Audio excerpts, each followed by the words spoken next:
नमस्कार. आज आपण एका अशा विषयावर बोलणार आहोत जो आपण सगळेच अनुभवतो, शांतता. पण कोणतीही शांतता नाही, तर दोन अगदी वेगळ्या प्रकारच्या शांततेमधील फरक. आपल्याकडे विद्यावाचस्पती विद्यानंद यांच्या लेखनातील काही विचार आहेत आणि त्यात त्यांनी बोलायला न जमणे आणि न बोलणे यातलं अंतर खूप छान स्पष्ट केलंय. चला तर मग ह्यात दडलेला अर्थ उलगडून पाहूया. नक्कीच. शांतता म्हणजे फक्त शब्दांची अनुपस्थिती नसते. प्रत्येक शांततेचा स्वतःचा एक अर्थ असतो, त्याचा एक संदर्भ असतो. बोलायला न जमणे ही एक प्रकारची म्हणजे असहाय्यता दाखवते. तर न बोलणे हा एक जाणीवपूर्वक घेतलेला निर्णय असतो. आणि या दोन्हींमधला फरक समजून घेणं हे स्वतःला आणि इतरांना अधिक चांगल्या प्रकारे समजून घेण्यासाठी खूप आवश्यक आहे. बरोबर. चला तर मग पहिल्या प्रकारच्या शांततेबद्दल बोलूया. अशी वेळ आपल्या सगळ्यांवर कधी ना कधी येतेच. मनात विचारांचं काहूर माजलेलं असतं, भावना दाटून आलेल्या असतात, पण शब्द फुटत नाहीत. आवाज जणू घशातच अडकतो. या अवस्थेमागची कारणं काय असू शकतात? ह्याच ठिकाणी तर त्याचं मूळ आहे. ही अवस्था बहुतेकदा आपल्या आतल्या गोंधळातून येते. भीती, असुरक्षितता किंवा कधीकधी अनुभवाचा अभाव. ही शांतता असमर्थतेची असते की नाही? ती त्या व्यक्तीच्या दाबलेल्या भावनांची आणि व्यक्त होण्याच्या तळमळीची साक्ष देते. खरं तर ही एक प्रकारची मदतीची हाक असते, जिथे शब्दांपेक्षा सहानुभूती आणि धीराची जास्त गरज असते. आणि आता दुसऱ्या बाजूवर येऊया, जिथे गोष्ट खूपच रंजक बनते, न बोलणे. ही अवस्था तर पूर्णपणे वेगळी आहे. इथे शब्दांची कमतरता नाहीये, उलट शब्दांवर पूर्ण ताबा आहे. अगदी. इथे सगळा निवडीचा प्रश्न आहे. न बोलणे हे एक जाणीवपूर्वक स्वीकारलेली भूमिका आहे. कधी संयम राखण्यासाठी, कधी मतभेद टाळण्यासाठी, तर कधी परिस्थितीला अधिक व्यापक दृष्टिकोनातून पाहण्यासाठी. व्यक्ती शांत राहण्याचा निर्णय घेते. ही शांतता दुर्बलतेतून नाही, तर आतल्या सामर्थ्यातून येते. हे आत्मसंयम, विचारांची परिपक्वता आणि योग्य क्षणाची वाट पाहण्याचं लक्षण आहे. मग या दोन्ही प्रकारच्या शांततेचा आपल्या आयुष्यावर आणि नातेसंबंधांवर काय परिणाम होतो? कारण दोन्हीचे परिणाम नक्कीच वेगवेगळे असणार. हो, आणि हा फरक खूप महत्वाचा आहे बरं का. जेव्हा एखाद्या व्यक्तीला बोलायला जमत नाही, तेव्हा गैरसमज वाढण्याची शक्यता असते, कारण मनातलं सत्य बाहेरच येत नाही. याउलट न बोलण्याचा निर्णय अनेकदा विवेकाने घेतलेला असतो, त्यामुळे तो तणाव कमी करायला मदत करतो. म्हणूनच या दोन शांततांमधील भेद ओळखणं महत्वाचं आहे. लेखकाने म्हटल्याप्रमाणे एक मदतीची हाक आहे, तर दुसरी सजगतेची अभिव्यक्ती आहे. मग या दोन अवस्थांमध्ये संतुलन कसं साधायचं? कारण आयुष्यात दोन्ही प्रसंग तर येणारच. बरोबर. इथेच एक महत्वाचा प्रश्न निर्माण होतो. जीवनाच्या प्रवासात या दोन्ही अवस्थांचा संतुलित स्वीकार करणं महत्वाचं आहे. जेव्हा शब्द सापडत नाहीत, तेव्हा स्वतःला थोडा वेळ द्यावा, स्वतःला समजून घेण्याचा प्रयत्न करावा आणि व्यक्त होण्यासाठी धडपड करावी.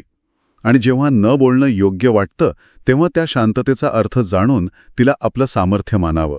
खरे, म्हणजे शांतता ही कधी मजबुरी असते तर कधी एक निवड असते. चला थोडा आणखी खोलात जाऊया. ही जी असमर्थतेची शांतता आहे, म्हणजे बोलायला न जमणे, याला आपण इमोशनल फ्लड असंही म्हणू शकतो का? अगदी बरोबर शब्द वापरला.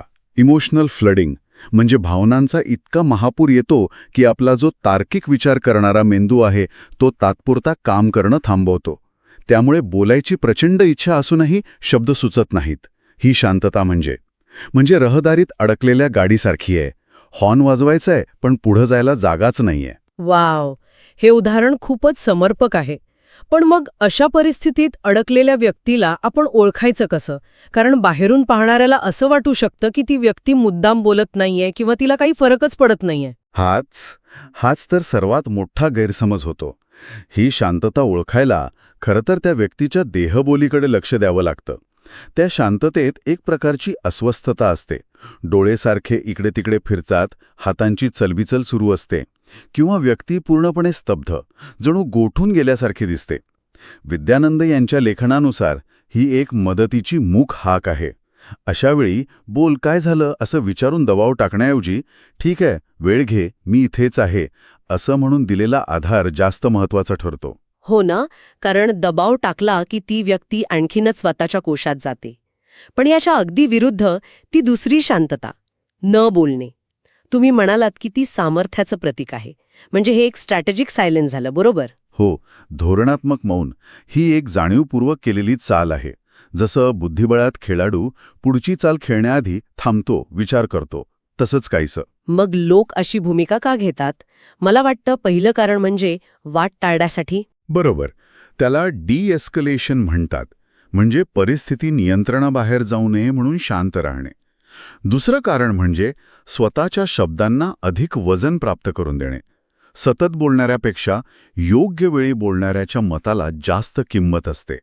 आणि तिसरं, जे सर्वात महत्त्वाचं आहे, ते म्हणजे माहिती गोळा करणे. तुम्ही जेवढं जास्त ऐकाल, तेवढी जास्त माहिती तुम्हाला मिळते. पण एक मिनिट, इथे मला एक गोष्ट थोडी खटकतीये. नो बोलण्याचा निर्णय नेहमीच इतका सकारात्मक असतो का?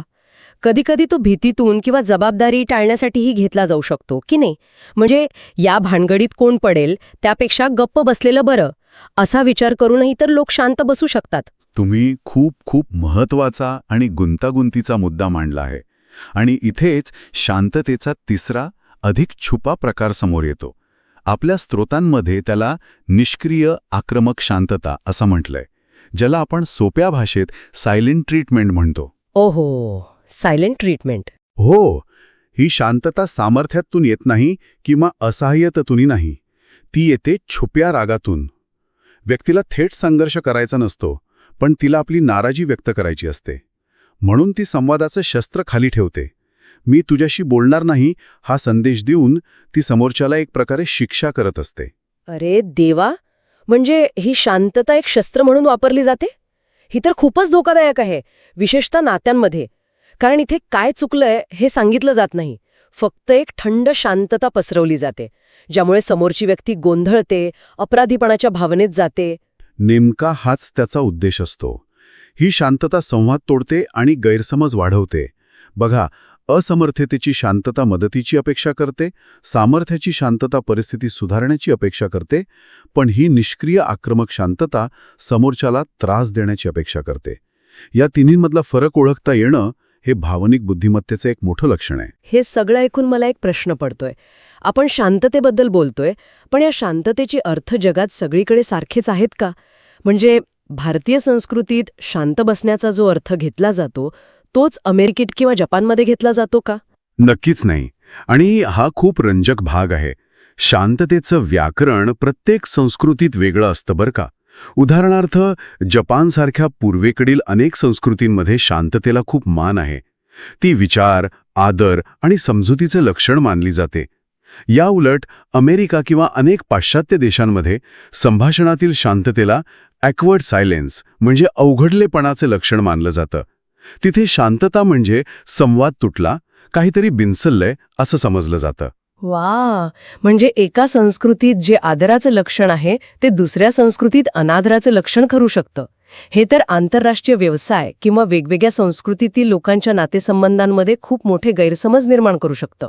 अगदी.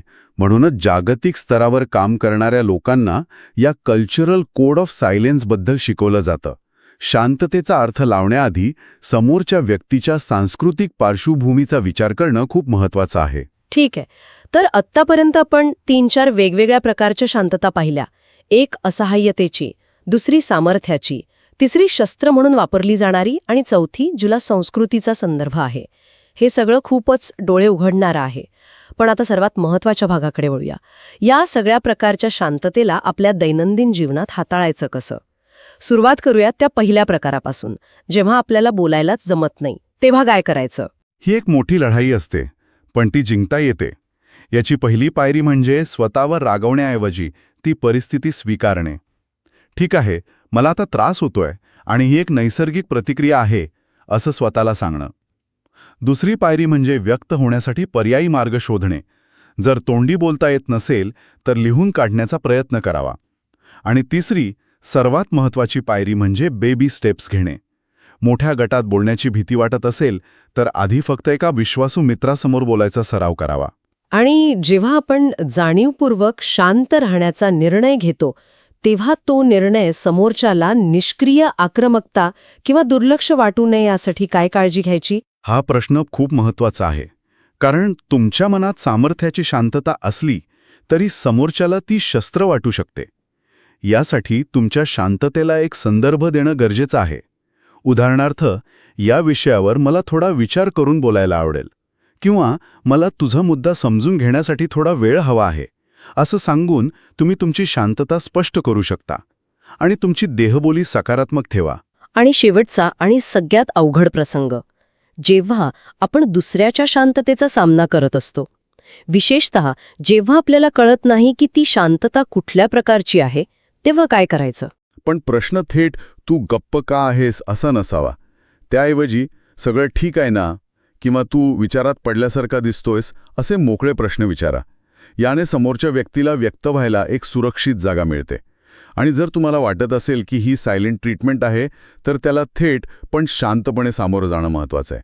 तू माझ्याशी बोलत नाहीयेस, यामुळे मला त्रास होतोय, आपण यावर बोलू शकतो का, असं विचारल्याने त्या चक्रातून बाहेर पडायला मदत होते. म्हणजे थोडक्यात प्रत्येक शांतता ही एक कोड आहे आणि ते सोडवण्यासाठी आपल्याला योग्य प्रश्न विचारावे लागतात. आजच्या चर्चेतून एक गोष्ट माझ्यासाठी तर अगदी स्पष्ट झाली आहे. शांतता म्हणजे संवादाचा शेवट नाही, उलट ती संवादाचा एक अत्यंत शक्तिशाली भाग आहे. अगदी बरोबर. समारोप करताना मला विद्यानंदांचं ते वाक्य पुन्हा आठवतोय. बोलायला न जमणे ही मनातील संघर्षाची छाया असते, तर न बोलणे हे आत्मजाणीवेचं तेज असते. आणि आजच्या चर्चेनंतर आपण यात भर घालू शकतो की कधीकधी शांतता ही छुप्या युद्धाची तलवारी असते, तर कधी ती दोन संस्कृतींना जोडणारा पूलही असू शकते. खरंच, एकाच शांततेचे किती वेगवेगळे पैलू आहेत. एकात अडकलेपणा आहे, दुसऱ्यात नियंत्रण, तिसऱ्यात कटुता आणि चौथ्यात समजूतदारपणा. या फरकाची जाणीव झाली की आपण फक्त शब्दच नाही, तर माणसांना त्यांच्या शांततेतूनही अधिक चांगल्या प्रकारे समजून घेऊ लागतो. आणि सर्वात महत्त्वाचं म्हणजे आपण स्वतःच्या शांततेला घाबरत नाही.